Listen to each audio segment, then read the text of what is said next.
antisocial, borderline, narcisista, obsesiva, dependiente y evitativa. Todos en algún momento, todos tenemos rasgos de todos los tipos de personalidad. ¿Qué significa? Que la personalidad tiene un carácter adaptativo.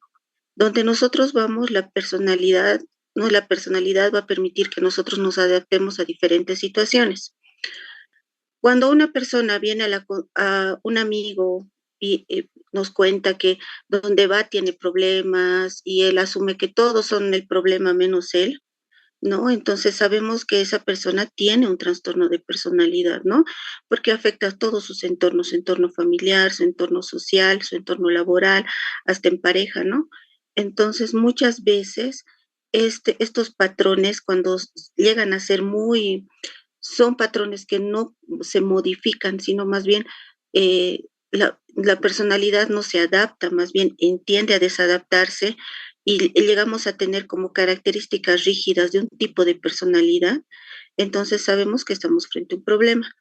Yo les explico a mis pacientes, es como que tú vayas a un velorio y te pongas a reír súper fuerte y a hablar súper fuerte, todos te van a mirar feo y tú digas, es que todos me tienen envidia, por eso me miran, no, es por cómo tú te estás comportando, pero es igual que tú vayas participes en una obra de teatro y hables súper bajito, no te pongas tímido, entonces tú sabes que eso también te está desadaptando a la situación.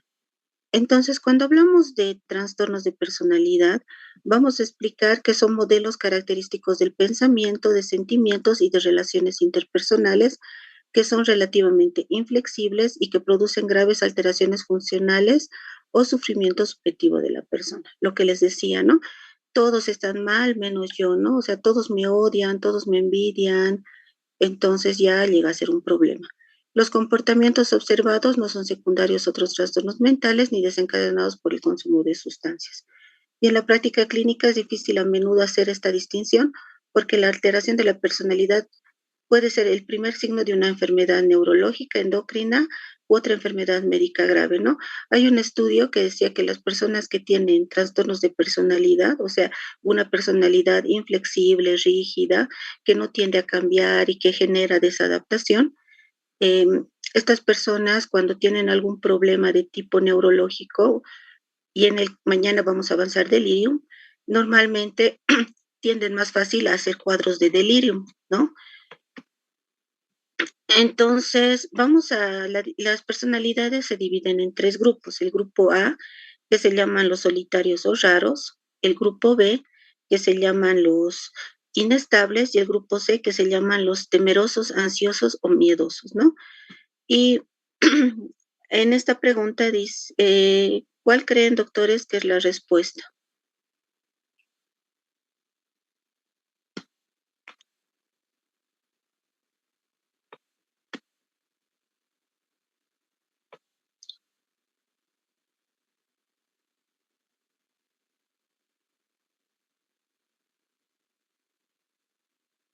¿Ok? Muy bien. Vamos a ir explicando los tres tipos de personalidad. El grupo A, dentro de este grupo están todas las personalidades donde normalmente tienen problemas específicos relacionados a adaptación. Hemos hablado en esquizofrenia que dentro de este grupo estaban paranoides, esquizoides, esquizotípicos, ¿no? Que eran personalidades que pueden, o en algún momento, bajo algún factor psicoestresante, pueden pasar de una personalidad a una esquizofrenia como tal, ¿no? Eso habíamos hablado en esquizofrenia. Entonces, normalmente este grupo de personas son personas ensimismadas, calladas, retraídas, que normalmente les importa poco o no les importa el tener amigos, ¿no? Entonces tienen un problema en la socialización, pero no es algo que les cause sufrimiento, ¿no? Y dentro del grupo paranoide también se llaman los raros, porque normalmente son personas muy desconfiadas, personas muy perspicaces, piensan que les quieren hacer daño, sospechan de otras personas, son muy desconfiados, ¿no? Entonces, esta desconfianza hace que ellos no tengan amigos por la misma razón de que son desconfiados, ¿no? Y en la personalidad, esa es la característica del paranoide.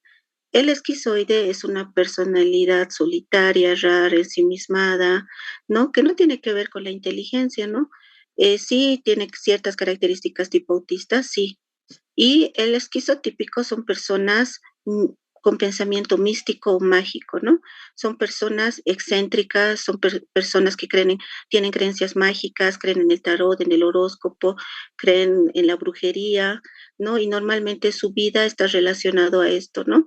Mucho, todo lo que les va pasando lo relacionan con cosas mágicas, ¿no? Entonces es como, si me va bien en el examen es porque voy a aprender todos los días una vela o cosas así, ¿no?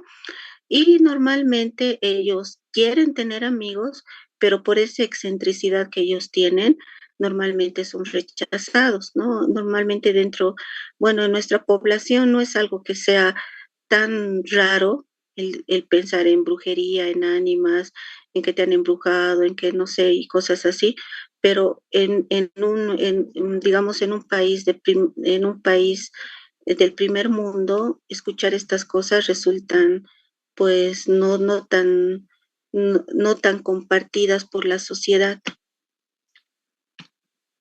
¿no? Y la respuesta era B. Estas personas tienen un abanico emocional y tienen y tienen buena actividad social, ¿no? Decía, todas son características excepto, ¿no? Cuando hablamos del grupo B, primero vamos a explicar que es una personalidad inestable y aquí están 4 personalidades, los antisociales, narcisistas, histriónicos y borderline, ¿no? A ver, lo que se acuerden de cuando han rotado psiquiatría o psicología, muy bien. ¿Alguien más? Ya, algunos dicen A, ya. La característica principal es que son impulsivos, ¿no? Otra característica es que son emocionalmente inestables, ¿no? Y que normalmente cada personalidad, bueno, tiene ciertas características, ¿no? Dentro del grupo B, como les decía, están estas 4 personalidades que normalmente son excesivamente emocionales y tienen un comportamiento errático, ¿no? Alguna vez hemos tenido, yo creo que hemos chocado, hemos topado con personas inestables, ¿no? Que normalmente su carácter cambia en relación como el día, ¿no? Como el día paseño.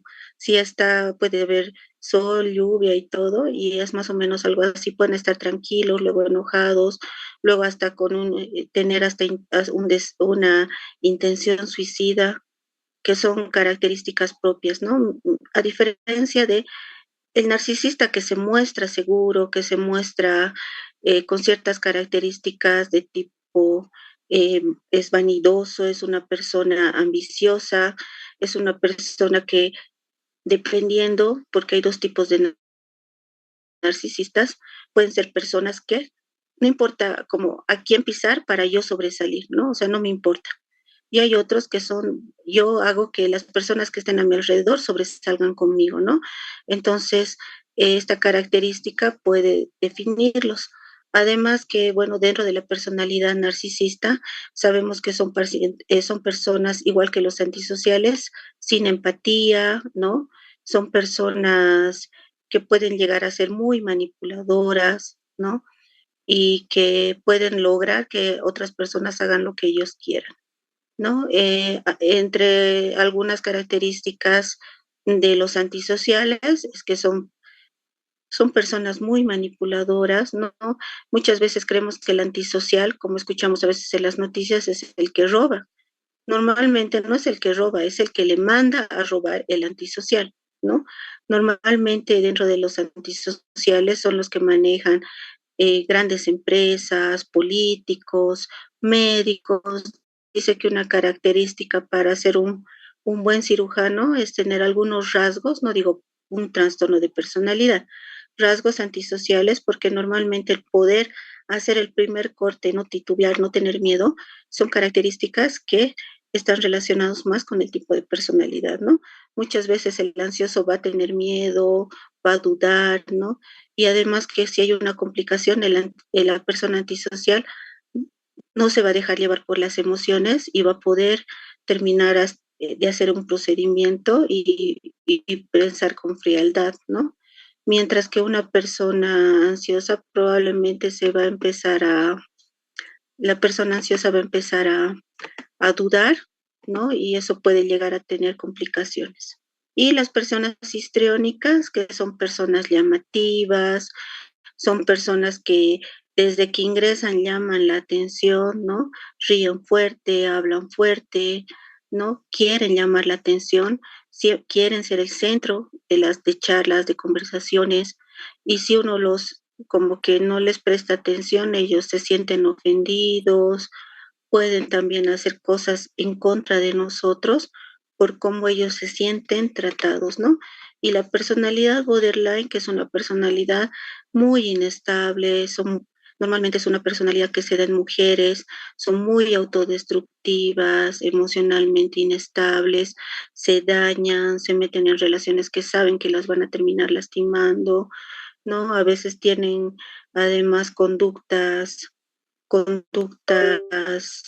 pueden tener conductas suicidas, ¿no? Consumen sustancias, pueden llegar a consumir, ¿no? Y hay antecedentes de violencia en la niña, sobre todo de abuso sexual, ¿no? Que genera una inestabilidad y la vida normalmente hasta que no se diagnostica y ellas no hacen un insight de lo que les sucede, normalmente es una vida muy complicada todo el tiempo, normalmente su vida gira alrededor de las parejas, ¿no?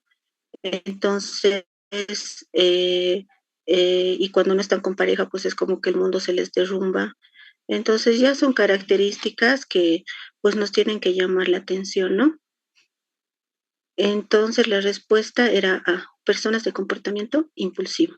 Y el grupo C, son las últimas tres personalidades que les he mencionado al inicio, ¿se acuerdan cuáles eran? Los tipos miedosos, temerosos.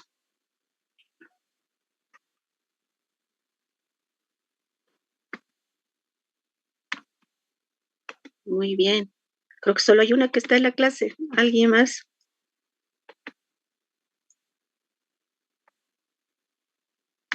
Muy bien. Son los dependientes, los obsesivos y los evitativos, ¿no? Normalmente dentro de esta personalidad, la característica más común es el miedo, ¿no? Normalmente cuando nosotros tenemos rasgos de personalidad ansiosa, los rasgos se van formando desde que somos niños. Y la característica de la personalidad es que eh, tiene la personalidad se forma de dos características. Una es el temperamento, que son los rasgos con los que nacemos o la parte genética con la que nosotros tenemos una carga para tener ciertas características, como hay bebés llorones, bebés reilones, bebés que no se separan de la mamá, bebés que se pueden ir con cualquiera. Ya no se está hablando de un temperamento, hasta hay bebés renegones, ¿no? Y el carácter se va formando a través de nuestra historia de vida, nuestra familia, nuestros amigos, nuestra percepción personal del mundo, de nuestra inteligencia. Todo eso, la personalidad se forma hasta los 23 años, que es cuando se madura el prefrontal. Entonces, lo que hablábamos en ansiedad, decíamos que muchas veces personas que ya tienen personalidades de tipo ansiosa, en un futuro probablemente van a ser cuadros de un trastorno de ansiedad, sobre todo en niños, ¿no? Niños que ya se muestran con ciertas características de ansiedad van a terminar en la vida adulta teniendo cuadros ansiosos, ¿no? Y normalmente cada personalidad tiene una característica, ¿no? La personalidad de tipo obsesiva son personas controladoras, perfeccionistas, ¿no? Que normalmente son rígidos, ¿no? Les gustan las cosas a su manera, si no es a su manera, ellos pueden repetir. Dentro de estas están ciertas características obsesivas, como ya hemos hablado, ¿no? Donde estos rasgos, cuando llegan a ser solo rasgos, normalmente eh, hace que muchos médicos, en nuestro caso, tenemos rasgos obsesivos, ¿no? Porque aprendemos a cumplir reglas, son personas que cumplen reglas, que se rigen a reglas, como nos han enseñado en nuestra formación, que si nosotros no cumplimos ciertas normas o cumplimos ciertas reglas hasta en un quirófano, podemos terminar, las consecuencias pueden ser graves. Entonces, normalmente, pues, esto hace, estas características obsesivas que muchos médicos tienen, hace que ellos puedan cumplir las reglas, que se rijan en esto y pues llegan a ser muy eficientes dentro de su formación médica.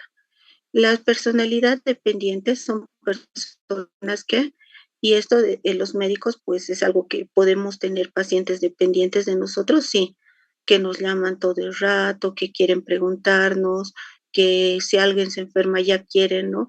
Todo el tiempo quieren como que les digan qué tienes que hacer, y ahora doctor, ¿qué hago? Y ahora doctor, ¿qué tomo? Y ahora doctor, ¿no? Pero a veces ni siquiera es que vengan a la consulta, sino quieren las respuestas por llamada, ¿no? Entonces llega a ser un problema así, ¿no? O que están preocupados, doctor, ¿cuándo va a salir de vacación? Porque yo no sé qué voy a hacer si usted no va a estar. No, no tienen ese tipo de características, ¿no? Y en las relaciones igual, ¿no? Son personas que les cuesta tomar decisiones, prefieren que otros tomen las decisiones por ellos, ¿no? Tienen que estar al lado de una persona para ellos sentirse bien, ¿no? Y dentro de la personalidad evitativa, que la característica es que ellos evitan cualquier situación que les pueda generar estrés, ¿no? Si le preguntan su opinión, trata de no decirla. Si le ofrecen un cargo donde él tenga que hacerse cargo y probablemente también mucha responsabilidad, evitan trabajo, evitan situaciones que les puede generar estrés. Nos tratan de no meterse en peleas, ¿no? Entonces muchas veces se les cierran puertas por este tipo de características que ellos pueden tener, ¿no? Y la respuesta era sí. Normalmente los trastornos de personalidad no se medican. Normalmente los trastornos de personalidad se tratan con terapia, ¿no? Nosotros podemos ir diagnosticando, sí, ciertas características que nos llamen la atención de nuestros pacientes y que nos pueden llegar a generar algún problema, ¿no? Si en la internación de un paciente vemos a un paciente muy demandante, que es el que está controlando las horas, que te dice, doctor, tenía que ponerme 8 en punto, y la enfermera ha venido y me ha puesto 8:15.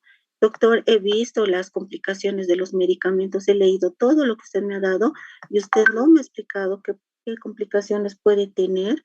Entonces, normalmente sabes que ese paciente necesita un apoyo psicológico, porque si algo no funciona bien en su tratamiento, lo que van a hacer es culpabilizar al médico, ¿no? Entonces, y si nosotros vemos que ya tiene ciertas características o histriónicas, ¿no? O de tipo obsesivas, que son personas muy complicadas cuando están enfermas, ¿no? O cuando ellos cumplen todo y no salen las cosas como estamos nosotros como médicos esperando, probablemente sí nos vamos a tener algún problema.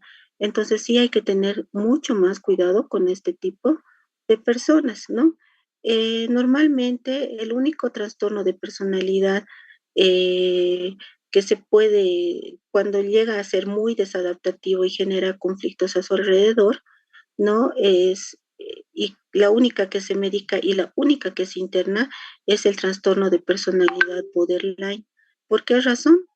Porque es una personalidad muy inestable, son personas muy impulsivas, son en personas emocionalmente inestables y pueden tener episodios micropsicóticos. ¿Qué significa eso? Que pueden creer que, me está mirando porque me debe odiar, debe estar haciendo esto porque me quiere hacer daño, ¿no? Entonces, los episodios micropsicóticos son más de tipo paranoide. Piensan que hay personas que les quieren dañar, que quieren hacerles daño. Entonces, esto genera problemas a, problemas a futuro, ¿no? Y bueno, los antidepresivos a dosis bajas, los antipsicóticos se pueden utilizar en trastornos de personalidad del grupo A. En algunos casos sí, pero como les digo, la idea es cuando sospechamos que ese paciente está en un periodo donde puede pasar a un cuadro de esquizofrenia, ¿no? Lo que les decía la anterior vez, que los nuevos estudios que están saliendo dicen que cuando nosotros en la adolescencia, a los 12, 13 años, ya vamos notando ciertas características que nos llamen la atención para sospechar que ese paciente, más un antecedente familiar de que en la familia hay antecedentes de esquizofrenia, y ya vemos ciertas características de tipo esquizotípica o esquizoide en una persona de esa edad, podemos empezar antipsicóticos a dosis baja para evitar que ese paciente debute con un cuadro de esquizofrenia, ¿no? Y en el grupo B, lo que les decía, que es la única personalidad que se médica, normalmente se utiliza reguladores del estado de ánimo, que nosotros son los anticonvulsivos, pero a una dosis más baja, como la lamotrigina, como la carbamazepina, como el ácido valproico, ¿no? O en algunos casos, pues ya se está manejando el litio a dosis bajas, como 50 miligramos, para ir regulando un poco esta inestabilidad emocional que pueden tener estas pacientes, ¿no? Y el grupo C, que la idea es evitar que hagan un trastorno de ansiedad y que ya se trata con antidepresivos y ansiolíticos, ¿no? Ahora, cuando hablamos de trastornos de la conducta, bueno, eso ha sido de personalidad lo que les decía que les quería explicar. Y cuando hablamos de trastornos de la conducta alimentaria, esta es una breve introducción de que quisiera que participen los que quieran participar, ¿no? Y me digan ustedes en esta escala cómo nosotros nos vemos, cómo ustedes se ven. Pónganse un número del 1 al 10 de cómo ustedes se ven cuando se ven al espejo, cómo normalmente ustedes se ven.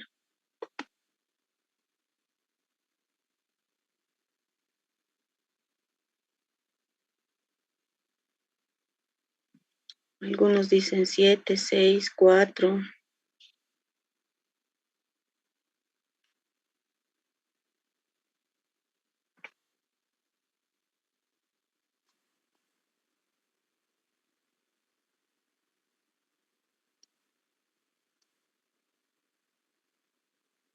Ok. Ahora yo les pregunto, ¿cómo quisieran ser ustedes? Si tuvieran la oportunidad si tuvieran la oportunidad, ¿quién es, cómo quisieran que sea su cuerpo?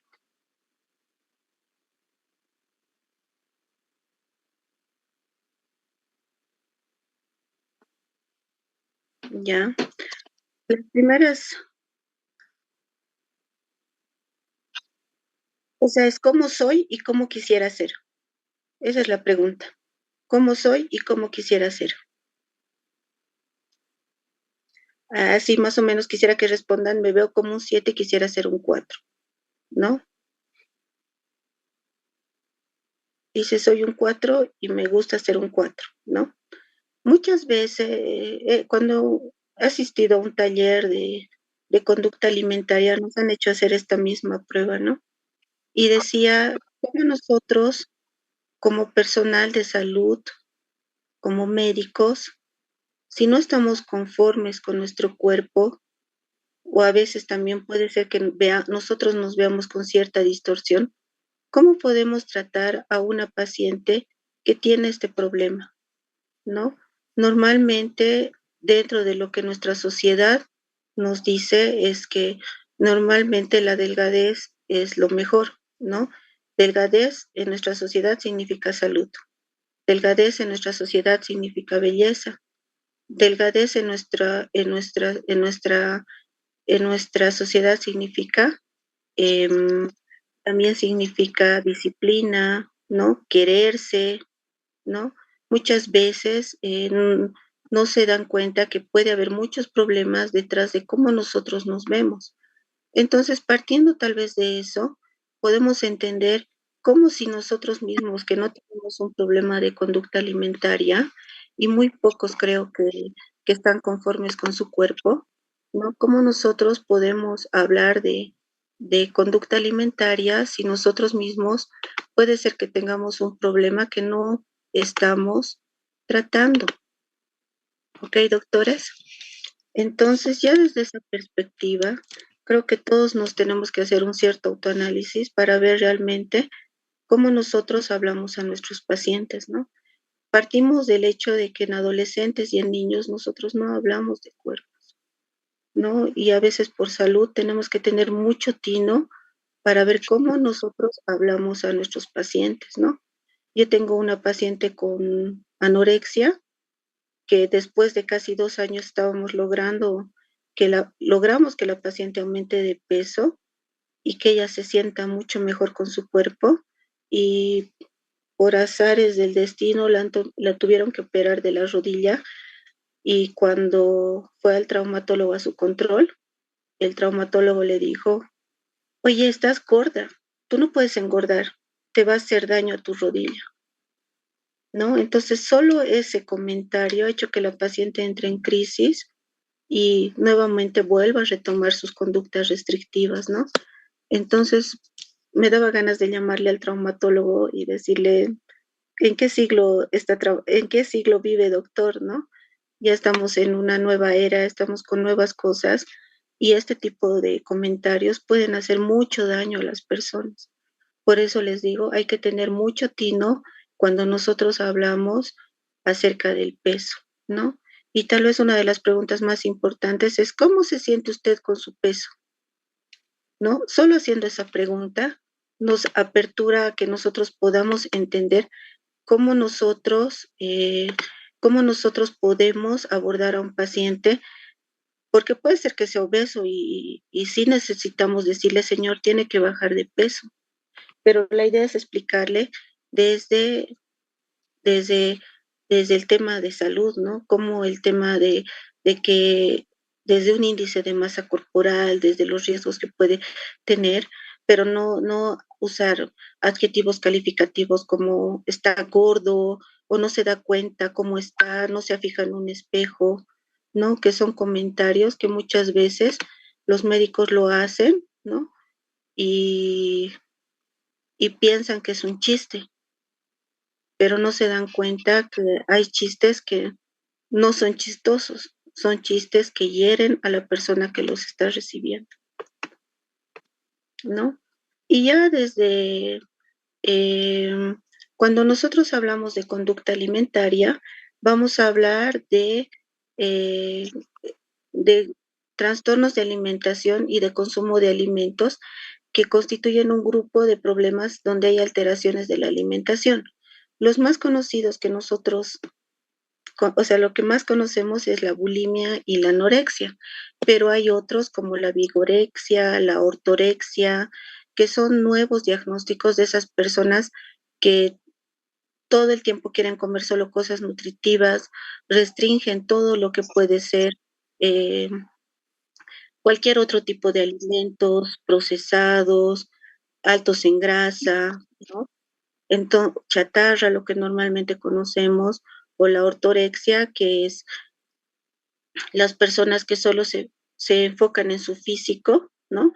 Así como mira mis músculos, ¿no? Y que pueden estar horas y horas en el gimnasio, pueden tomar suplementos para generar masa muscular, porque su mente solo está pensando en verse bien, ¿no? Llega a ser un problema, sí, cuando esto genera conflictos alrededor del entorno, ¿no? Según el DSM-5, ¿no? Están descritas la rumia, la pica, bueno, perdón, la rumia, la ortorexia, la vigorexia, la anorexia y la bulimia, ¿no?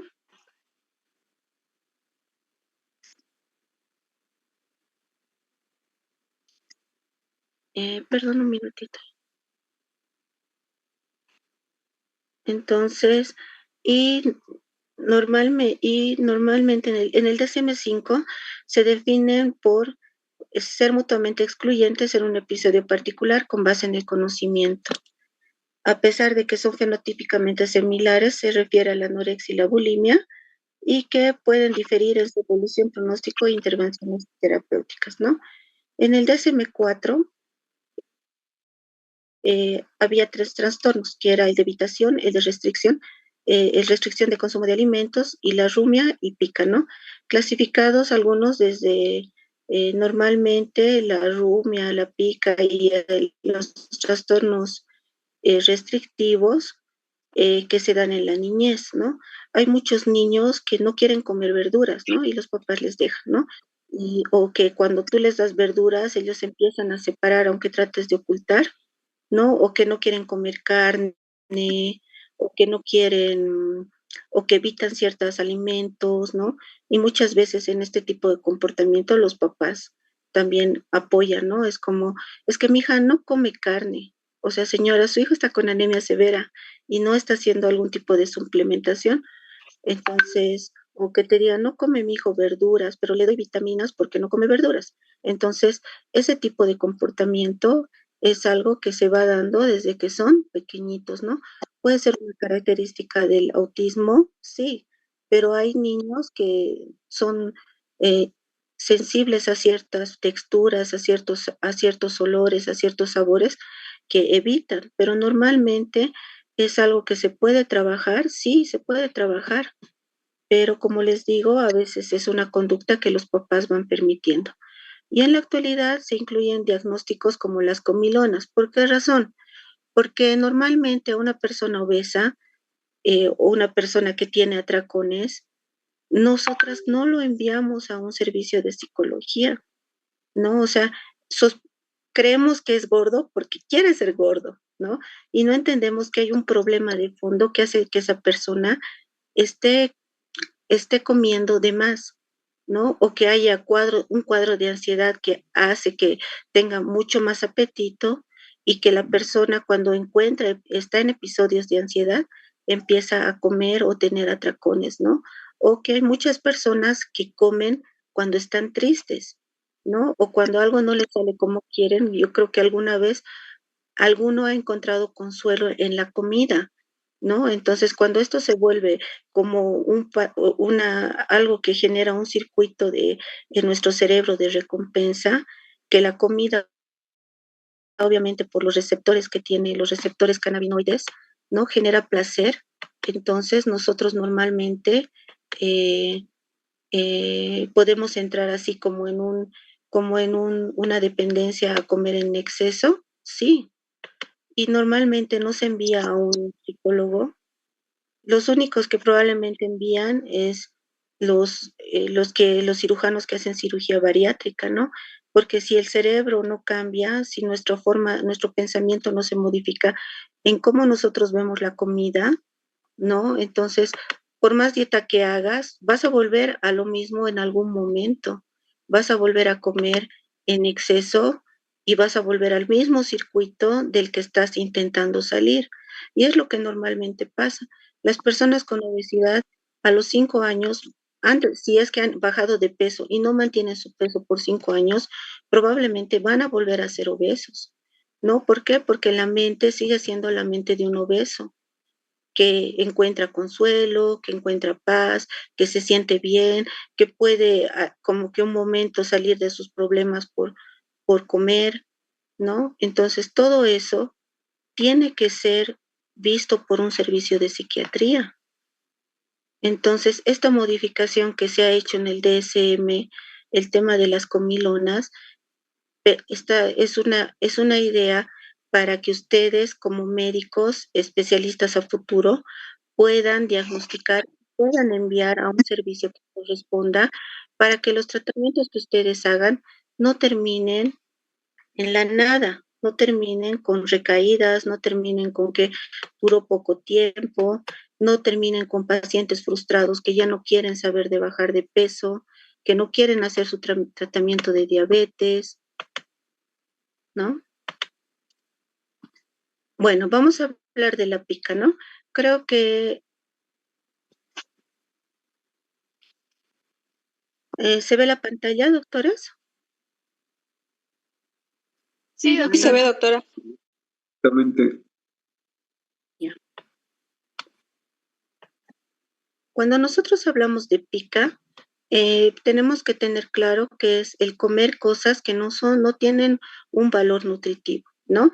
Y normalmente cuando nosotros como médicos pensamos en pica, pensamos en un cuadros de anemia, ¿no? De algún problema que nosotros podemos tener en relación a esto, que hace que algunos niños coman tierra, coman yeso, ¿no? Que son sustancias que supuestamente por la carga mineral que tienen, pues generan alguna satisfacción en la persona que lo hace, ¿no?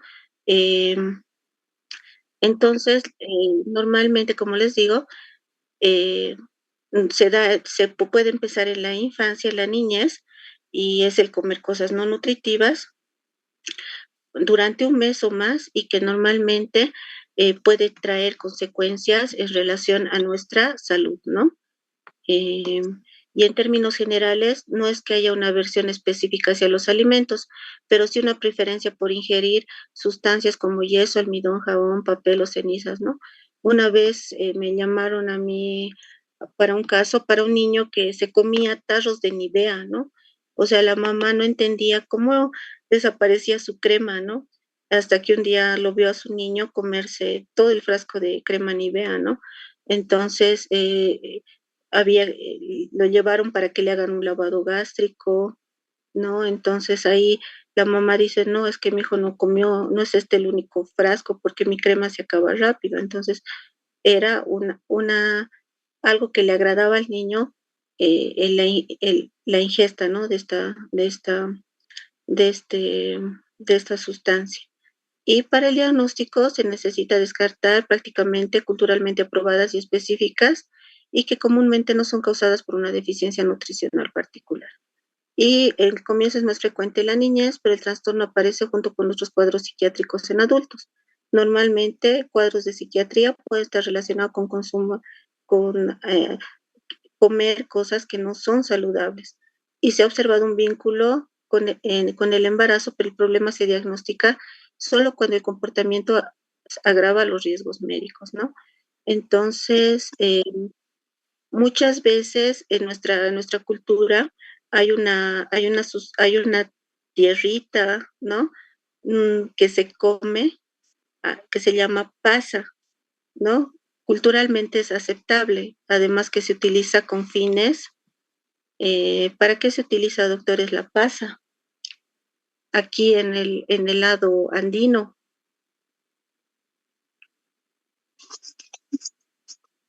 ¿Alguien ha escuchado alguna vez? En los pueblitos nunca les han invitado a los que han hecho provincia con papa ¿Gastritis? para la gastritis, ¿no? Entonces normalmente es culturalmente aceptable, no es algo que genera, no es algo que genera en nuestra población, no es algo que sea mal visto, ¿no? Y que normalmente lo utilizan para como una sustancia, una base para disminuir la acidez del estómago, ¿no? Y la rumia, que es normalmente es un cuadro donde personas que no tienen trastornos del tubo digestivos ni perturbaciones médicas de otro índole, normalmente regurgitan la comida y la mastican y la mastican y la mastican, ¿no? Y a veces vuelven a tragarla o a veces también la escupen, ¿no? Y la conducta aparece típicamente todos los días y puede persistir por un mes, ¿no? Y las secuelas frecuentes son pérdida de peso y desnutrición y la persona a veces intenta ocultar su comportamiento al cubrirse la boca o por evitación social, ¿no? Y en la lactancia el problema típicamente inicia entre los 3 a 12 meses y el comportamiento puede desaparecer espontáneamente, aunque en algunos casos al parecer puede ser repetitivo, ¿no? Hay personas que están mascando y luego vuelven a regurgitar la comida y la siguen masticando, como rumiar viene de las vacas, ¿no? El todo el tiempo estar masticando, masticando, masticando, ¿no? Entonces, es es una conducta que puede llegar a ser un trastorno, sí, porque la persona al verse observada normalmente va a evitar cualquier situación donde pueda sentirse juzgada, ¿no? Entonces normalmente tienden a aislarse, tienden a ocultar lo que están haciendo. Y cuando hablábamos de trastornos de evitación o restricción, lo que estábamos diciendo antes, ¿no? Que empieza a edad temprana, que normalmente empieza en la niñez, ¿no? Y que normalmente los niños pueden tener puede haber una pérdida de peso, puede haber una deficiencia nutricional, ¿no? Como les decía, dependencia a complementos nutricionales, lo que los papás hacen, porque normalmente yo les digo en estos casos, con el que hay que trabajar es con los papás, ¿no? Porque cuando los papás permiten que los niños empiecen a restringir alimentos, el problema no es el niño, el problema es el papá o los papás, ¿no? Que permiten o que encuentran soluciones para que los hijos dejen de comer, ¿no? Entonces, normalmente esto genera problemas, claro que sí, porque normalmente los papás a nivel social no salen de casa, evitan ir a reuniones, ¿por qué? Porque se van a sentir juzgados cuando el niño te diga, no quiero comer, a mí no me gusta esto, o sacarlo del plato, o escupir la comida. Entonces, por estas situaciones, los papás también van aislándose. Y normalmente, como les decía, en algunas culturas, ¿no?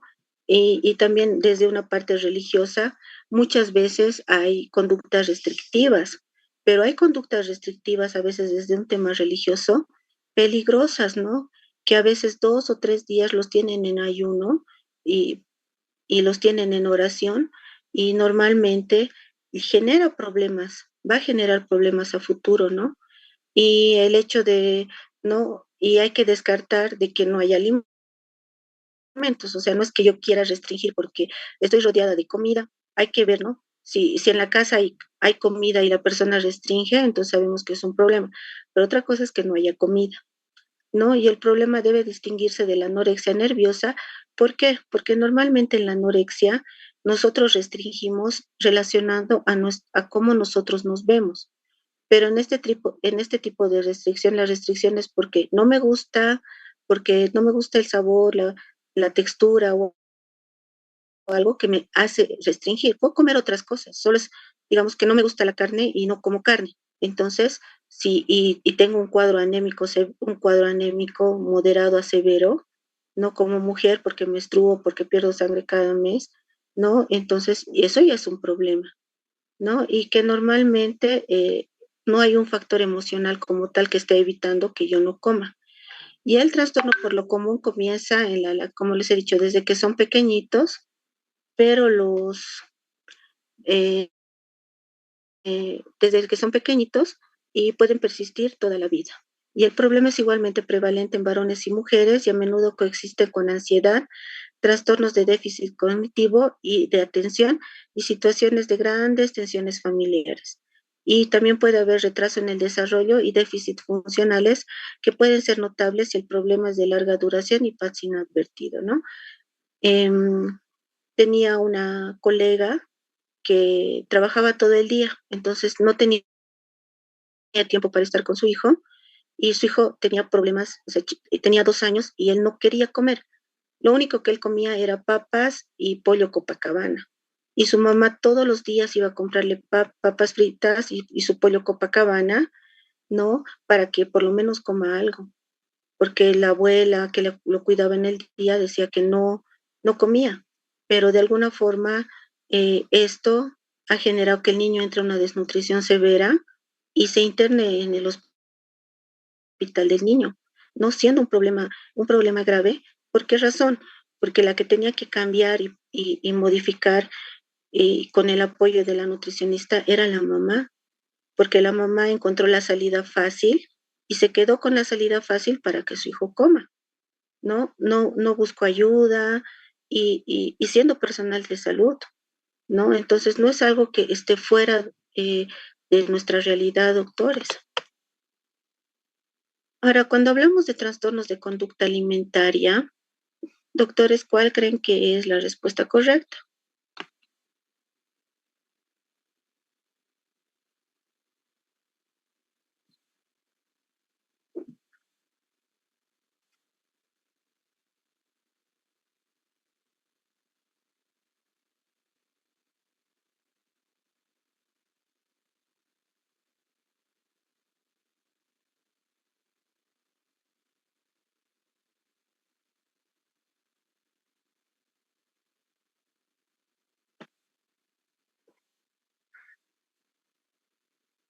¿ok? Algunos dicen A, otros dicen B, otros dicen E, ¿no? Cuando nosotros hablamos de conducta alimentaria, lo que tenemos que tener claro es que hay muchos factores, no solo tiene que ver eh, cómo nosotros nos vemos físicamente, sino hay una característica psicológica y también hay ciertas características socioculturales que pueden ir afectando, ¿no? Porque muchas veces en el tema como les digo, el tema de hablar de cuerpos genera muchos conflictos, sobre todo en niños y adultos, ¿no? Normalmente las niñas que tienen trastornos de conducta, adolescentes que tienen trastornos de conducta alimentaria, ¿no? Eh, ¿No? Son niñas que normalmente han sufrido en algún momento algún tipo de comentario acerca de su cuerpo, ¿no? Entonces, la forma de sentirse bien cuando llegan es el ir restringiendo algunas cosas.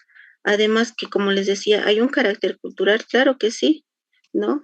Si nos damos cuenta, ahorita está muy de moda todo lo que es, en mi época era más tal vez, yo ya soy mayor que ustedes, pero en mi época era mucho más lo que nosotros consumíamos en tema de televisión, redes, no sé, bueno, televisión en mi caso, todo lo que era americano, ¿no? Llegaba mucho en cantidad, pero ahora lo que llega y lo que mayormente ustedes probablemente conocen mucho más es eh, todo lo que nos llega de Asia, ¿no?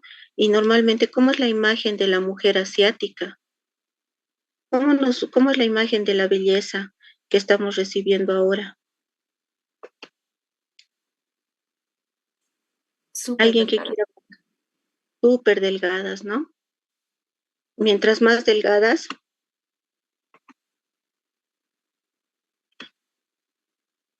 ¿no? Entonces, normalmente, nosotros que ya somos adultos y que tenemos cierto criterio, podemos ver que eso no es parte de nuestra cultura, entendemos que eso son características tal vez típicas hasta de la población, de tipo la etnia como tal, pero en nuestras adolescentes, normalmente ellos ven como un parámetro para verse como parte de formar su identidad, es compararse, ¿no?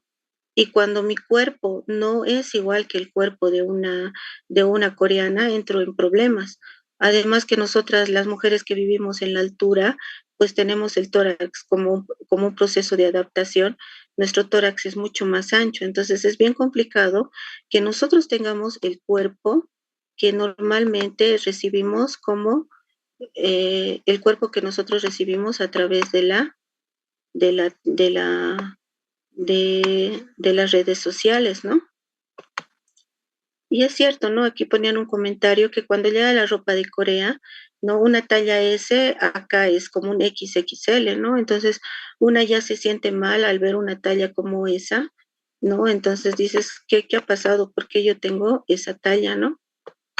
Entonces la respuesta era la A, que son un grupo de complejo de entidades clínicas en las cuales existe un disturbio persistente en los hábitos alimentarios con múltiples implicaciones físicas, psíquicas y socioculturales, ¿no? La segunda decía problemas orgánicos, entonces esa ya estaba descartada. Y la otra decía con trastornos alimentarios debidos a lesiones del tubo digestivo. No es la característica de los trastornos de conducta alimentaria, ¿no? Dentro de este grupo tenemos lo que es la anorexia, la bulimia y otros trastornos que ya les he explicado, como la ortorexia y la vigorexia, ¿no? Normalmente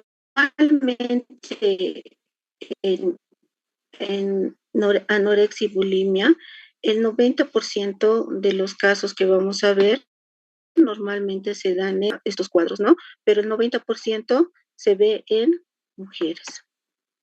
¿A qué se denomina ortorexia? Les acabo de explicar, doctores.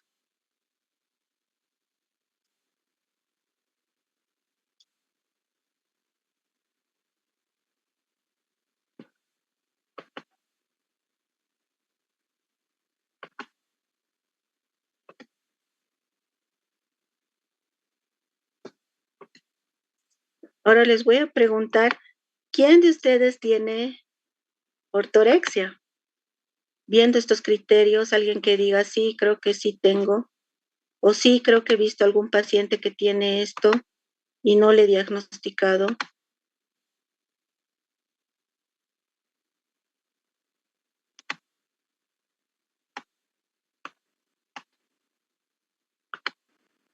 ¿No? Entonces, la respuesta es todos, ¿no? Normalmente, dentro de la conducta alimentaria y la vigorexia, que hemos dicho que probablemente la vigorexia es mucho más frecuente en varones, que es el estar atentos a nuestro cuerpo, ¿no? Cómo nos vemos, ¿no? Y más ejercicio, tener más definidos los músculos, tomar suplementos para generar más masa muscular, ¿no? Y restringir también nuestra dieta para vernos bien, ¿no? Entonces, esa es la vigorexia, ¿no? Ahora, esta pregunta, doctores, ¿cuál es la respuesta?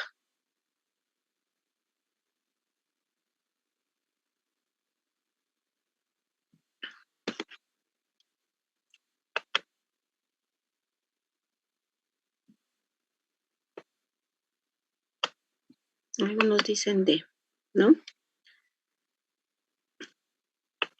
Como todos los trastornos, como hemos visto en esquizofrenia, hay factores que predisponen, hay factores que precipitan y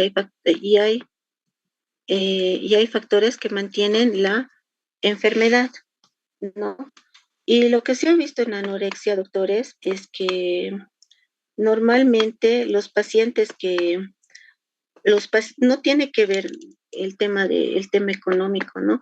Ya que este problema se da principalmente en países del primer mundo, ¿no? O sea, no es que se dé en poblaciones normalmente que viven cierta pobreza, ¿no? Entonces, sí se ha visto que está relacionado entre los factores que puede haber, es multifactorial, hay factores predisponentes, precipitantes de mantenimiento biológicos, psicológicos, familiares, socioculturales y entre todos ellos interactuando para que este problema persista, ¿no? ¿En qué sentido persiste? Muchas veces cuando vienen a la consulta y la paciente va mejorando, los papás dicen, hace un poco tiempo atrás, ¿no? Me decía los familiares de una paciente, ya está 2 años con usted, doctora, o sea, sí ha mejorado, pero hasta ahí y ahora parece como si se hubiera estancado. Yo les digo, por lo menos son 5 años de tratamiento. Si es que quieren ver que este problema, por lo menos la paciente logre superar ciertas ciertas situaciones, ciertas cosas que gatillan la anorexia como tal, ¿no? Porque vamos a ir viendo que muchos de las adolescentes o de las ya en edad adulta, cuando tú vives con anorexia, toda tu vida vas a vivir con anorexia, ¿no? Entonces, y una forma de castigarte o cuando estás estresado, cuando estás con ansiedad o tienes problemas, es volver a restringir comida, ¿no? Entonces no es un problema que no se llega a superar, ¿no? Entonces, cuando hablamos de anorexia nerviosa, primero hay que hablar que la persona restringe su consumo calórico, ¿no? Baja la cantidad de alimentos, a veces hasta no comer todo el día, y que tienen un peso corporal, el peso corporal se desvía significativamente, ¿no? Del correspondiente a su edad, a su género, y a su salud y a su desarrollo. O si presenta miedo de aumentar de peso y el trastorno se acompaña de su imagen corporal, ¿no? Por más delgadas que ellas se vean, tú le preguntas, ¿y cómo tú te ves? Y te van a decir, doctora, yo estoy gorda, doctora, yo no me veo bien, yo siento que tengo que bajar de peso, que todavía no estoy en cómo quisiera verme, ¿no? Y ya están ya son piel y huesos las niñas, entonces normalmente tú sabes que ahí hay un dismorfismo corporal. Ellas tienen un problema de por cómo ellas se están viendo, ¿no? Y que normalmente se caracteriza aún más por diferencias entre quienes quieren lograr la pérdida ponderal predominante por restricción, consumo o por ejercicio excesivo, ¿no? Y para las personas que realizan comilonas seguidas de purgas que se autoinducen, ¿no? Normalmente la bulimia, la diferencia es que hay el vómito, ¿no? Pero en anorexia también puede haber vómito, pueden tener un atrago con vomitar, pueden usar enemas, laxantes o diuréticos, pero la característica en general es la restricción. ¿no? Esa es la característica. En bulimia pueden comer, pero vomitan, pero tienen un peso normal, mientras que anorexia normalmente el índice de masa corporal es bajo. Y la especificidad de los rasgos, dado que los individuos pueden transitar de un perfil a otro con el paso del tiempo. Puedes empezar con bulimia y vas a terminar con anorexia, ¿no? Y que es un problema complejo saber si la persona satisface el criterio primario, que es la pérdida de peso, y si es necesario individualizarlo, y que ello se realiza mediante una historia clínica adecuada y que se tome peso y talla, y las guías internacionales que nosotros conocemos, el índice de masa corporal, ¿no? Entonces, esta pregunta, doctores.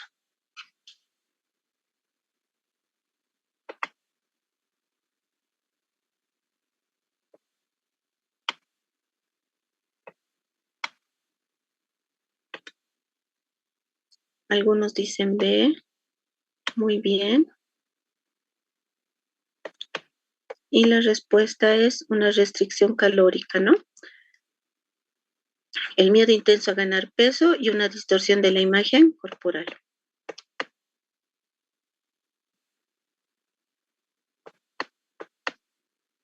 Esta otra pregunta, doctores.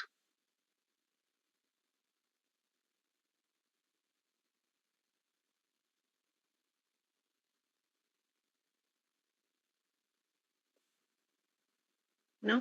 Normalmente son niñas que ellas no se dan cuenta del problema y ahí está el problema de todo esto. Para ellas se ven bien, ¿no? O sea, ellas no notan ningún problema en relación a su peso, ¿no? Y como les decía, ellas quieren seguir bajando de peso. En México, aquí en Bolivia no he visto, bueno, no tenemos un centro específico para niños, pero en México a las niñas con anorexia que estaban ya en huesos, digamos, y se las interna para hacer un tratamiento, no quieren comer, o sea, siguen queriendo, no quieren comer, entonces lo que se hace es, lastimosamente, es fijarlas a la cama, ¿no? Sedarlas levemente y ponerle una sonda nasogástrica, ¿no? Y dejarles claro que hasta que ellas no coman, la sonda van a seguir en la cama fijadas y van a estar con alimentación por sonda nasogástrica. ¿Por qué? Porque probablemente si nosotros no controlamos este cuadro, estas niñas pueden morir, no de la desnutrición, pueden morir de una neumonía, pueden morir de una gastroenteritis, ¿no? De las complicaciones que nos da la desnutrición como tal, ¿no?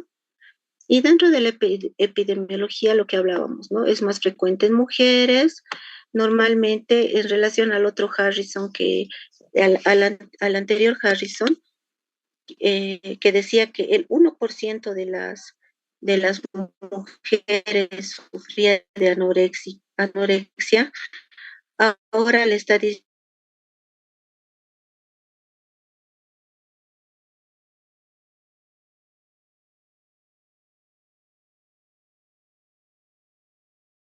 más a mujeres que varones, y que al parecer no, o sea, puede haber en países postindustrializados y urbanizados y y que concurre con trastornos de ansiedad. Y las consecuencias médicas de la anorexia nerviosa duradera afectan múltiples órganos y sistemas y pueden amenazar la vida en casos de llegar a índices de masa corporal menores a 16, ¿no? Cuando el índice de masa corporal es menor a 16, es un criterio para internar a estas pacientes a un servicio de psiquiatría para que se vayan compensando algunas cosas que estén pasando con la paciente, pero al final va a tener que igual internarse en un servicio de psiquiatría. Y la respuesta, doctores, de esta pregunta.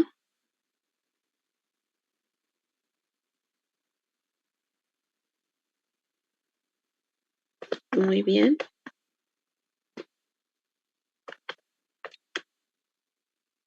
Muy bien. ¿No? Dentro de la etiología tenemos que hay factores de riesgo psicológicos, biológicos y culturales, ¿no?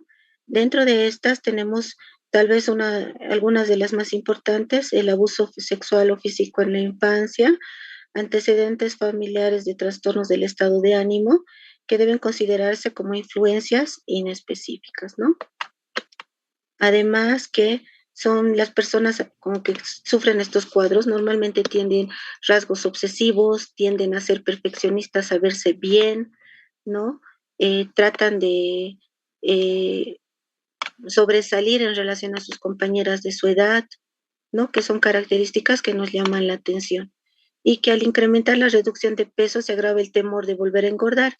Entonces, bueno, tienen dietas mucho más restrictivas, se intensifican las aberraciones psicológicas, conductuales y médicas, ¿no? Eh, muchas de estas pacientes comen una galleta al día cuando les duele la cabeza o chupan un dulcecito cuando tienen algún dolor, o sea, cuando normalmente cefaleas por hipoglicemia. Entonces ellas aprenden a cómo ir controlando, ¿no?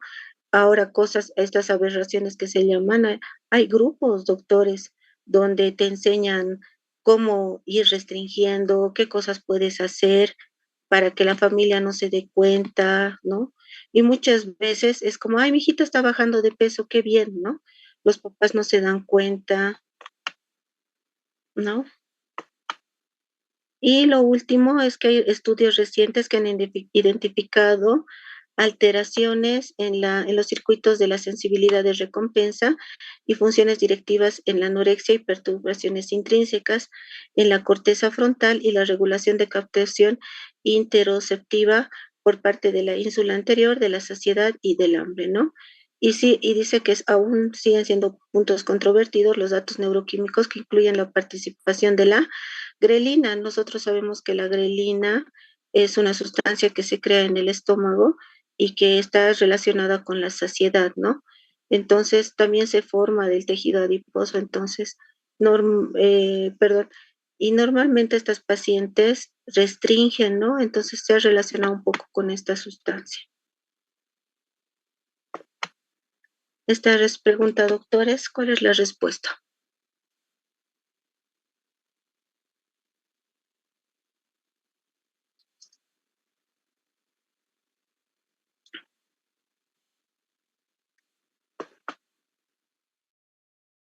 Ok, muy bien, doctores.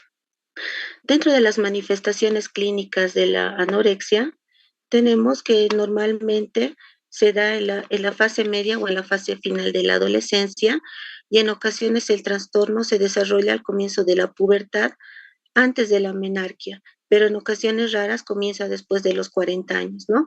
Muchas de las pacientes que cuando hacemos la entrevista, ellas mencionan que no quieren dejar de ser niñas, entonces no quieren ver el desarrollo de el desarrollo relacionado a la ansiedad, que es el ensanchamiento de caderas, la formación de mamas, ¿no? Entonces hay un factor relacionado a esto, ¿no? Y también desde un punto psicoanalítico, ¿no? Se ha relacionado con un rechazo.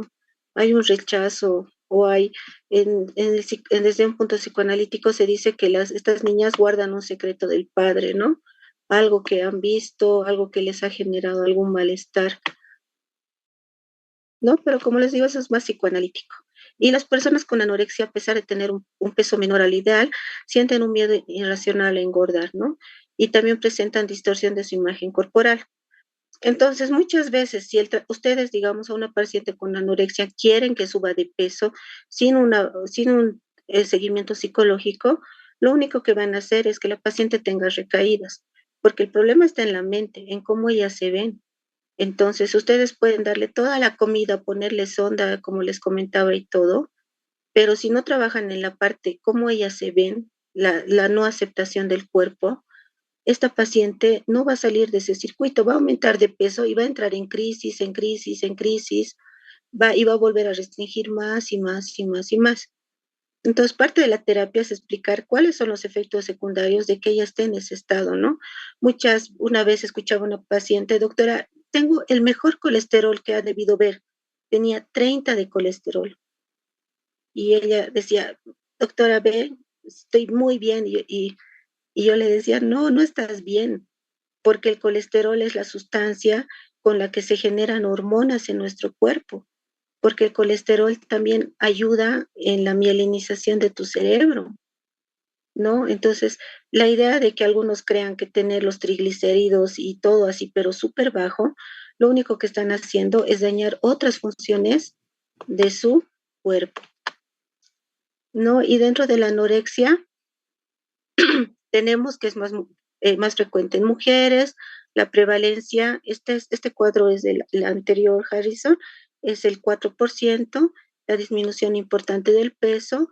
Otra característica es que las pacientes dejan de menstruar porque entran en un estado de desnutrición, pueden tener periodos de comilona, sí, y dentro de las características hay el lanugo, la acrocianosis, edema, bradicardia, hipotensión, hipertrofia de las glándulas salivales, vaciamiento gástrico lento, estreñimiento, aumento de las enzimas hepáticas, anemia, leucopenia, y dentro de los electrolitos, hiponatremia, hipofosmatemia, hipomagnesemia, pueden tener hipoglicemias, estrógenos y testosterona bajo, por lo que les acabo de explicar, ¿no? Tirosina, TSH, tirosina normal o baja, luego LH y FSH bajas, aumento del cortisol y la osteopenia, ¿no?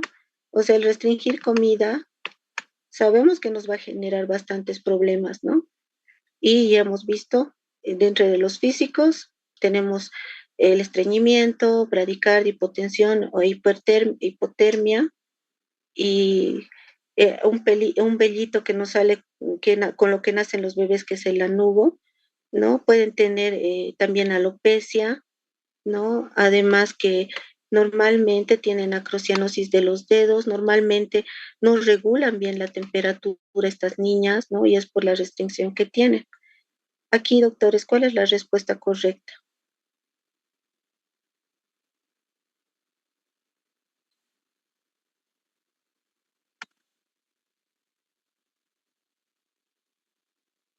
Muy bien. Manifestaciones cutáneas y reproductivas en anorexia.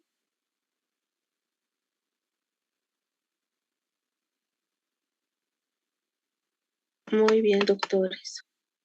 ¿No? Y dentro de las anomalías de laboratorio, eso quiero que tengan claro, doctores, ¿no? Se interna una paciente con anorexia y vemos una hipopotasemia, ¿no? Y una hipopotasemia de 2, y lo primero que queremos hacer es compensar, ¿no? Así está totalmente prohibido. Recuerden, doctores, está prohibido. Normalmente se compensa por vía oral el potasio, ¿no? Con algún jarabe de potasio. ¿Por qué razón? Porque normalmente esta paciente, por el periodo que ha estado en anorexia, normalmente el cuerpo ha encontrado mecanismos para compensar las restricciones o las fallas que ha empezado a tener el cuerpo. Entonces, cuando nosotros queremos subirles el potasio de golpe a estas pacientitas, que ya sabemos que es un cuadro crónico, lo único que vamos a hacer es producirle alteraciones cardíacas, ¿no? Entonces hay que tener un poco de cuidado, doctores, con pacientes con anorexia que nos den hipopotasemia. ¿Cuál es la respuesta correcta? Normalmente estas hipopotasiemias también están relacionadas a la purga, ¿no? Unos dicen C, otros dicen B. ¿Cómo es, doctores? Muy bien. Y dentro de los trastornos endocrinos, pues lo que más nos va a llamar la atención es la menorrea, ¿no? Son pacientes que tienen amenorrea de origen hipotalámico y que tienen disminución de la hormona gonadotrofina, y los niveles de estrógeno también están disminuidos en mujeres y testosterona en varones, ¿no? Y los efectos endocrinos comprenden hipogonadismo, resistencia a la hormona de crecimiento e hipercortisolemia. Y la osteoporosis constituye un elemento de preocupación por largo tiempo, ¿no? Lo que les contaba de mi paciente, que le han tenido que operar su rodilla, que ha sido por la osteoporosis que ella ya tenía, ¿no? Entonces, a pesar de eso, hay algo que estas jovencitas, que parece que el juicio se les nubla el juicio, que por más que se estén muriendo, por más que ellas no se dan cuenta de lo que están causando. Entonces, ¿cuál es la respuesta correcta acá, doctores?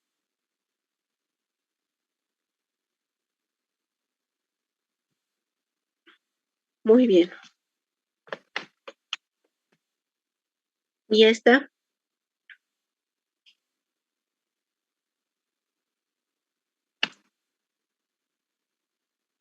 Osteopetrosis, a los que han puesto C.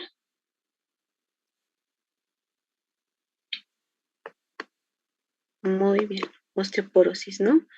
Y dentro de los trastornos endocrinos ya hemos visto el tema del cortisol, las hormonas, la tirotoxina y la T4 libre, la triiodotironina, que es baja, y la hormona estimulante de tiroides, la TSH, es normal o a veces está parcialmente suprimida, ¿no?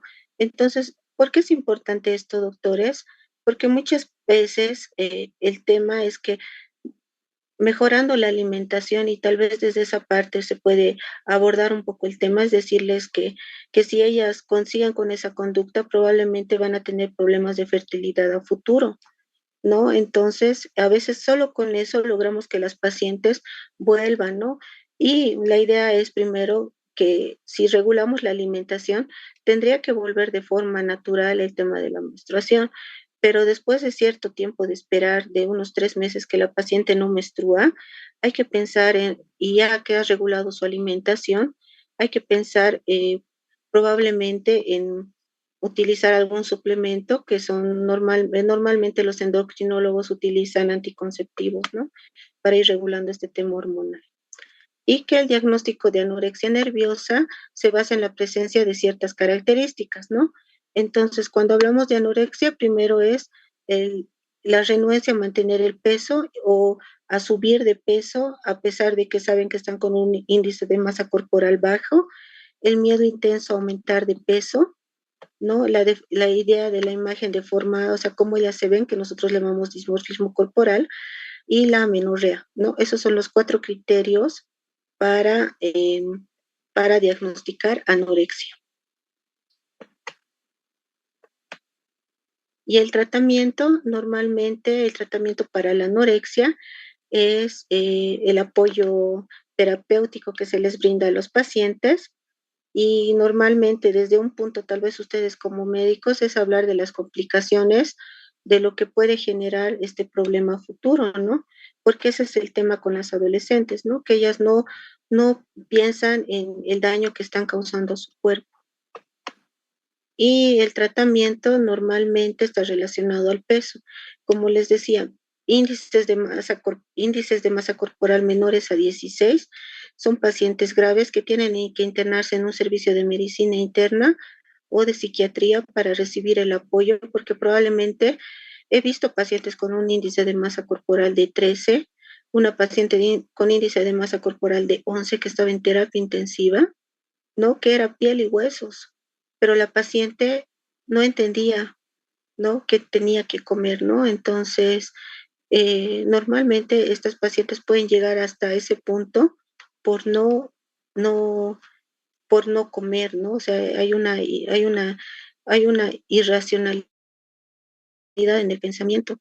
Yo lo que les digo es un problema bien frustrante. Tratar a una paciente con anorexia desde un punto psiquiátrico es súper frustrante, porque necesita mucho trabajo, mucho apoyo, ¿no? Va a haber muchas recaídas, va a tratar de ya no venir a la consulta, y probablemente el apoyo más importante que podemos tener es la familia, ¿no? Si es que la familia hace un seguimiento y hace un apoyo y hace una contención, pues estas pacientes, y lo que yo les digo siempre es que sean inteligentes, ¿no? Si hay un factor de inteligencia que nos puede ayudar en la recuperación de la paciente, pero si vemos que la inteligencia está limitada o es al límite o es baja, pues este problema va a ser para toda su vida,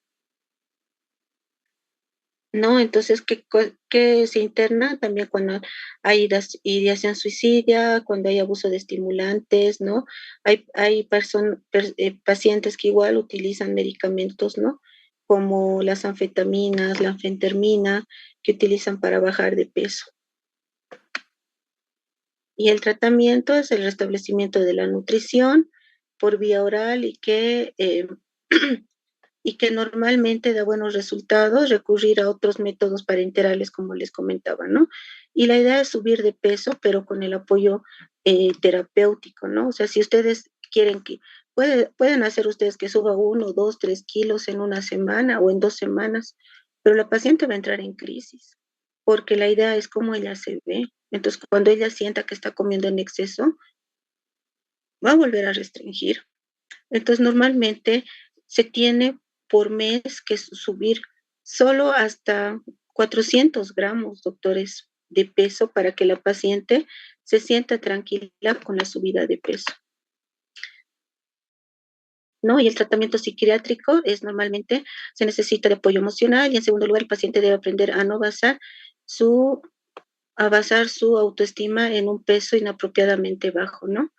Y que es normalmente es el trabajo que se realiza en el tipo de terapia mantra, ¿no? Que es el Mowgli anorexia nerviosa, el tratamiento para adultos, que es un tipo de terapia cognitiva en la que los pacientes están enfocados es una terapia cognitiva enfocada en los trastornos de alimentación, que tiene efectividad demostrada y que se utiliza con contingencias conductuales estrictas si la pérdida de peso adquiere características graves, ¿no?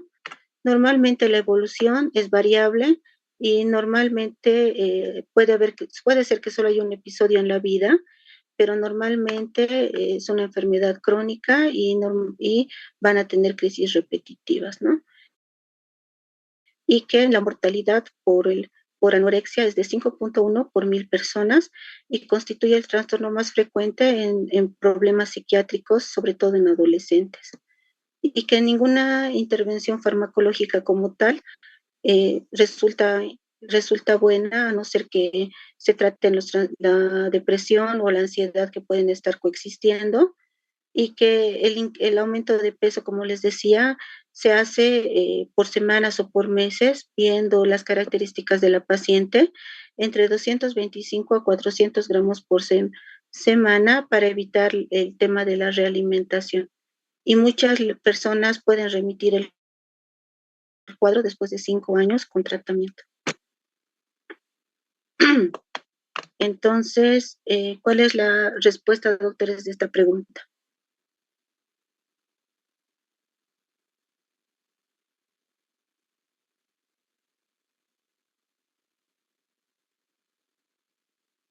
Muy bien. ¿Y la mortalidad sin tratamiento en anorexia de cuánto es, doctores?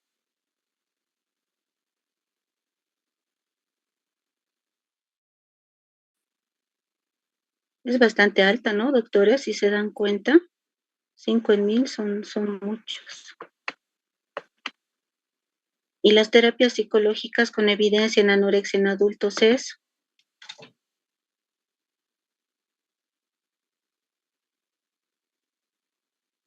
En Santa Cruz, en La Paz, ya hay centros específicos para tratar el tema de anorexia, cosa que antes no había, ¿no? Entonces ya no es que y muchos de estos centros no sirven para internar a pacientes, ¿no?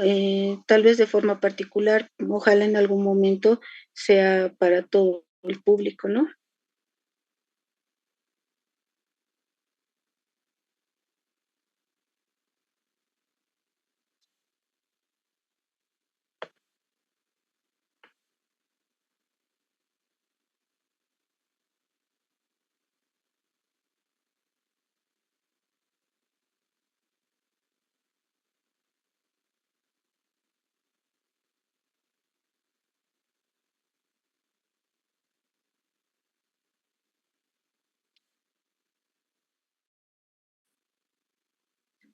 Normalmente el síndrome de realimentación es cuando hay una alteración metabólica que se produce como resultado de la restitución de la nutrición en personas que están en desnutrición severa, ¿no? O metabólicamente estresados y que normalmente puede producir algunos síntomas a nivel cardíaco, arritmias, hipotensión, no puede producir síndrome de Korsakoff, delirios, ¿no? Entonces hay que tener cierto cuidado para evitar este problema. Y la respuesta era C.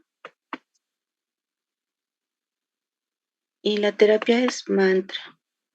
Entre los factores predisponentes, cosas que predisponen a que aparezca este problema, ¿cuál creen que es?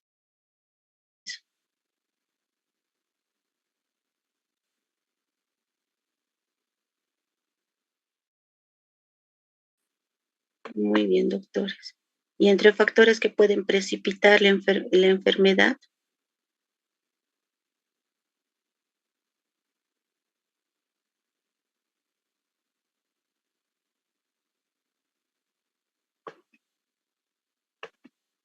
Muy bien, doctores.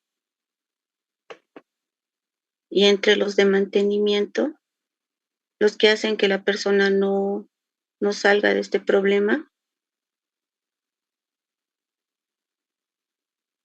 Alguna vez he escuchado a alguna paciente que me decía, doctora, mis papás iban a divorciar y desde que yo me he enfermado, ellos están pensando solo en mí y ya no han hablado nada de su divorcio, ¿no? Entonces, ¿llegan a ser distractores? Claro que sí, ¿no? Para problemas familiares y todo eso. Entonces, el paciente dice, entonces, ¿para qué me sano si por lo menos mis papás siguen juntos, ¿no? Entonces, llegan a ser problemas psicológicos graves, ¿no? No aceptación de este tipo de cosas en los jóvenes. Muy bien. Y entre los factores socioculturales,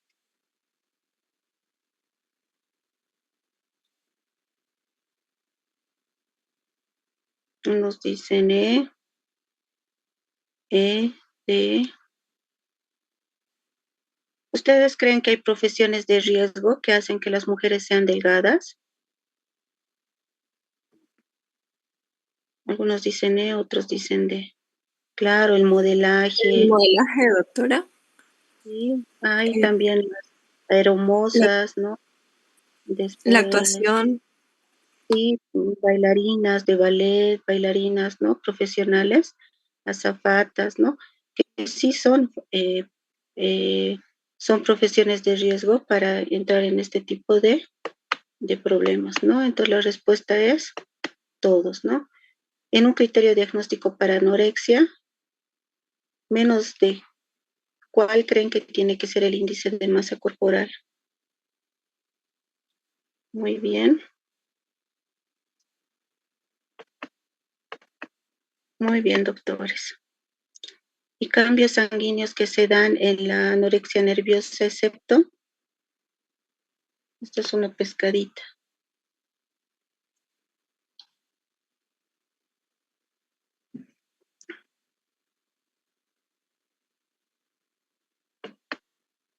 La hiperpotasemia, sí hay un aumento del nitrógeno ureico en sangre, ¿verdad?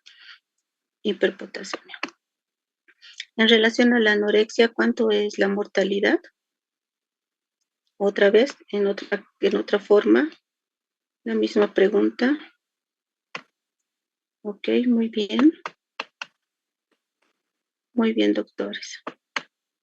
Ahora, cuando hablamos de bulimia, que esto es un poquito más corto, ¿no? Primero hay que explicar que la prevalencia permanente, van a ver aquí abajo en la tablita que es la del, que a mí las tablas para mí son más, me sirven mejor para aprender, ¿no? Mi cerebro me trabaja mejor con tablas, pero sí se las he puesto, pero acá en el Harrison actual nos dice que el 2% ha subido, ¿no? La prevalencia en mujeres es de casi del 2% y la proporción entre varones y mujeres es de 10-1. Y el trastorno inicia por lo común en la adolescencia y a veces persiste por varios años. Y que solo al 10 al 15% de los casos puede empezar como bulimia y terminar en anorexia, ¿no? Entonces, la prevalencia en relación a lo que les comentaba que esta tablita es del anterior Harrison, es ahora el 2%.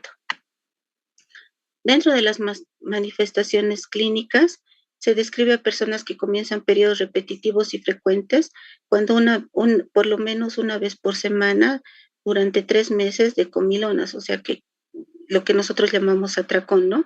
Comen exceso y normalmente se sienten mal con la cantidad de comida que han comido y normalmente lo que ellos hacen es purgarse, ¿no?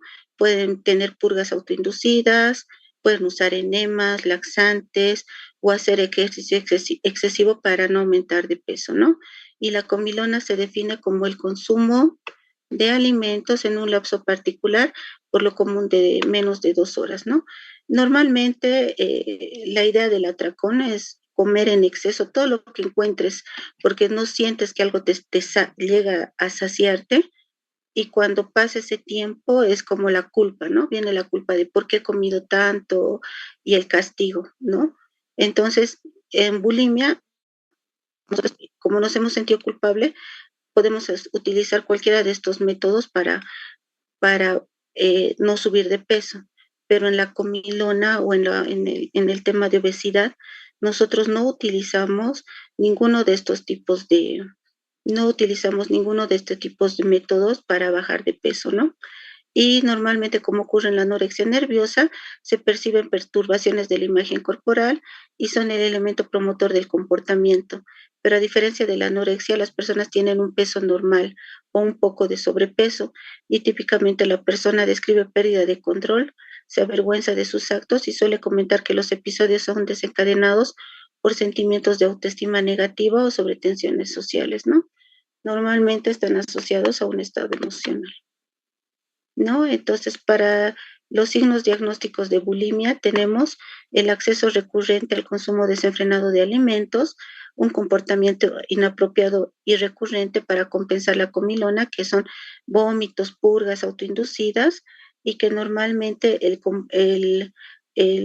consumo desenfrenado de alimentos y del comportamiento compensatorio inapropiado se da por mínimo de 2 semanas y durante el promedio de 3 meses. Y hay una preocupación obsesiva por la silueta y el peso corporal, ¿no? Y a ver, esta pregunta, doctores, en bulimia nerviosa, creo que esta ya hemos hecho, ¿no? Pero vuélvanla a responder.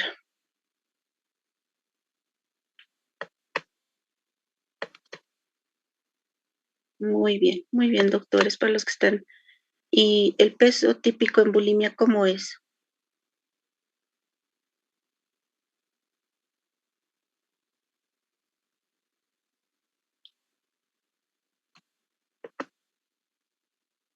Muy bien, doctores. ¿Y disparadores y vivencia de bulimia cómo es, doctores?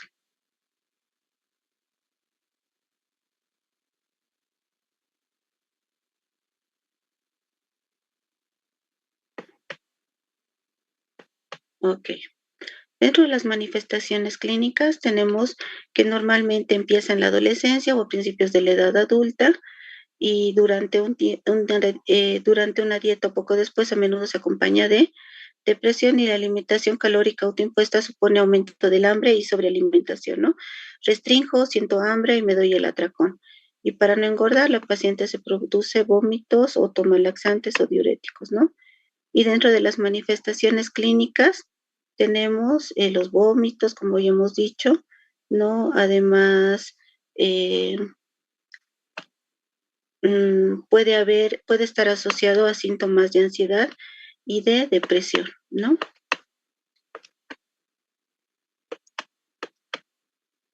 Y en las manifestaciones clínicas normalmente el paciente llega a un punto que él ya no necesita un estímulo, ¿no? Como hemos visto en la otra imagen, que a veces tenemos que generar el vómito, autoinduciéndolo, no sé, metiendo el cepillo de dientes, una cuchara a la boca, pero llega un punto en que ellos, sin hacer el estímulo, ya pueden vomitar, ¿no? Y a veces comen un poco y ya vomitan, ¿no? Entonces, cuando ya ellos ya ven que ya esto se está poniendo grave, en este sentido, muchas veces ya buscan ayuda, ¿no? Y a menudo pueden tomar grandes cantidades de laxantes, ¿Por qué razón? Porque ya no tiene el mismo efecto que tenía a un inicio cuando ellas lo utilizaban. Entonces, mientras más crónico es el cuadro, probablemente van a utilizar muchas otras cosas más para laxarse, ¿no? Y lo que hacen es alterar su sistema digestivo, ¿no? Tienen problemas de estreñimiento, ¿no? Si no toman laxantes, ellas no pueden entrar al baño. Y los vómitos normalmente lo que hacen es el ácido gástrico va a dañar el esmalte de nuestros dientes y que puede terminar en astillamiento y erosión, ¿no? Y que el vómito repetido puede causar alcalosis, mientras que el abuso de laxantes puede asociarse a una ligera acidosis metabólica. ¿Cuál es la respuesta, doctores?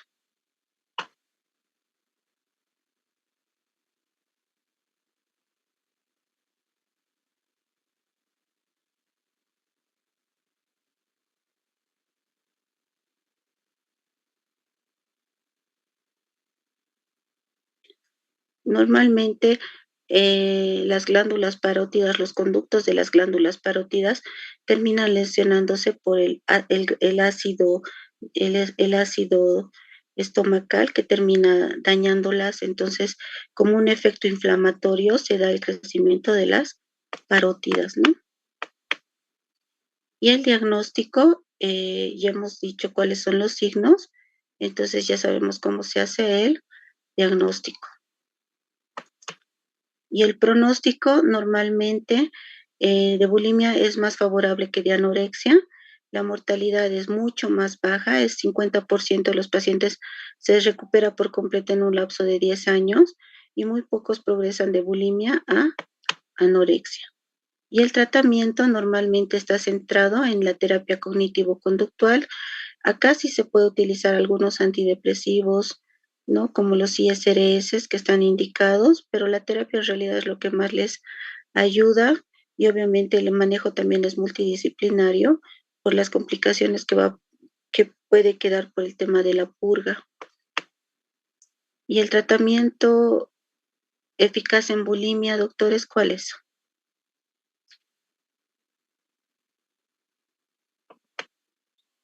Muy bien, doctores. ¿Y la bulimia nerviosa qué es?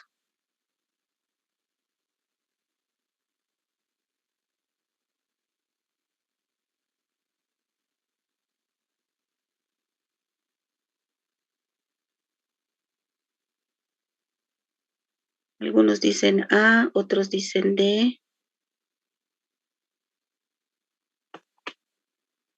Y la bulimia nerviosa describe periodos repetitivos y frecuentes, comilonas, normalmente tienen comportamientos compensadores y dentro de los comportamientos compensadores también puede estar el exceso de ejercicio, ¿no? Para no aumentar de peso. Entonces la respuesta correcta era todos. ¿A qué se denomina atracón? ¿Cuál es la respuesta, doctores?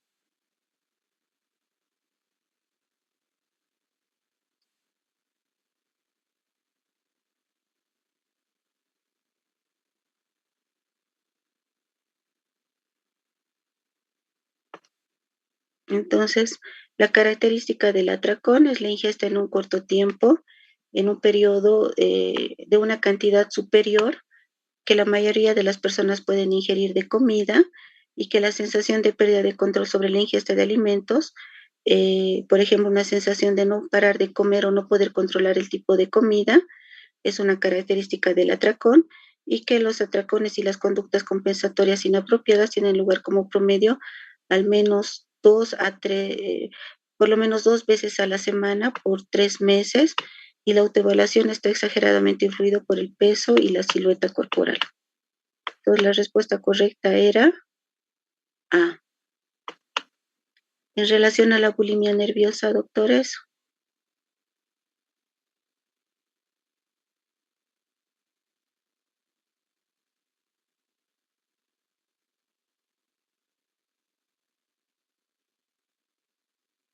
Muy bien. Entonces, normalmente son desencadenados por sobretensiones, autoestima, la prevalencia hemos dicho que ha aumentado y el trastorno inicia por lo común en la adolescencia, ¿no?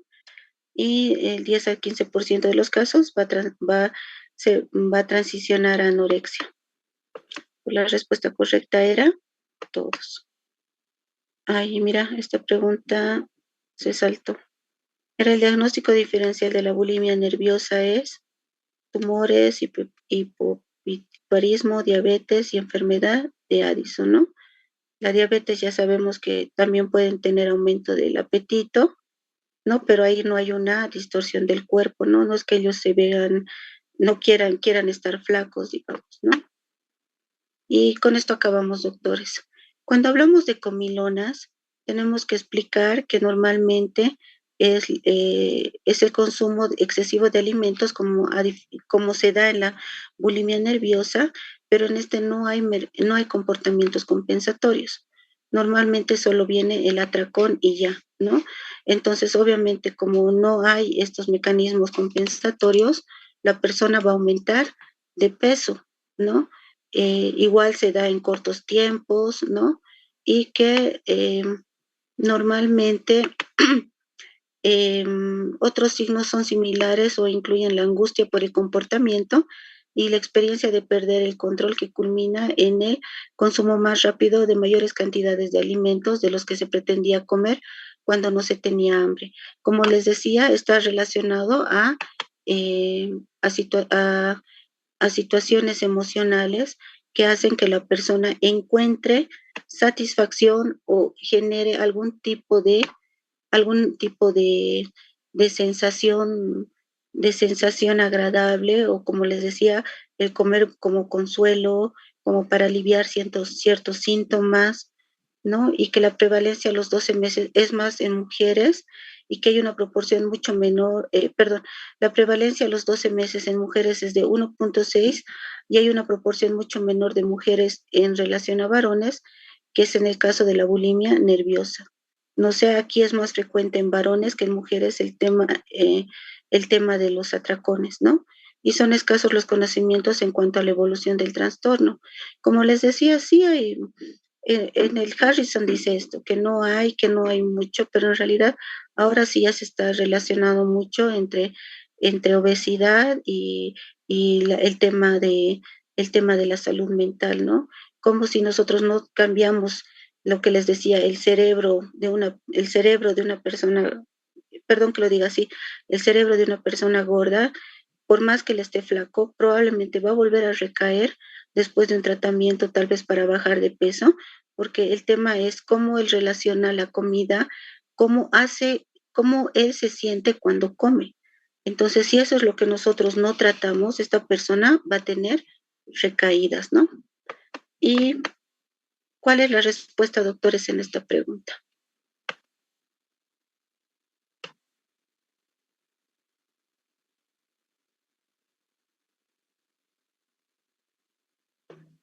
Muy bien, doctores. Y la respuesta correcta es B. Y acá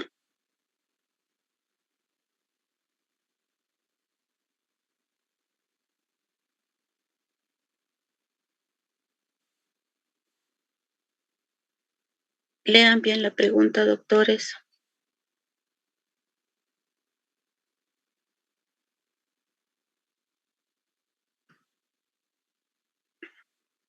Muy bien.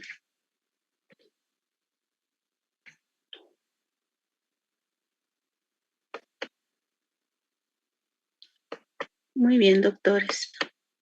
Bueno, con esa pregunta hemos acabado todo el tema de conducta alimentaria, ¿no? Entonces, como se han dado cuenta, lo que les comentaba un poco es cómo nosotros nos vemos, ¿no? Cómo nosotros nos vemos y cómo realmente nosotros podemos juzgar otros cuerpos entendiendo que tal vez muchos de nosotros tengamos este problema en la distorsión de cómo o la idealización que nosotros o hasta la sociedad nos impone acerca de nuestro cuerpo, ¿no?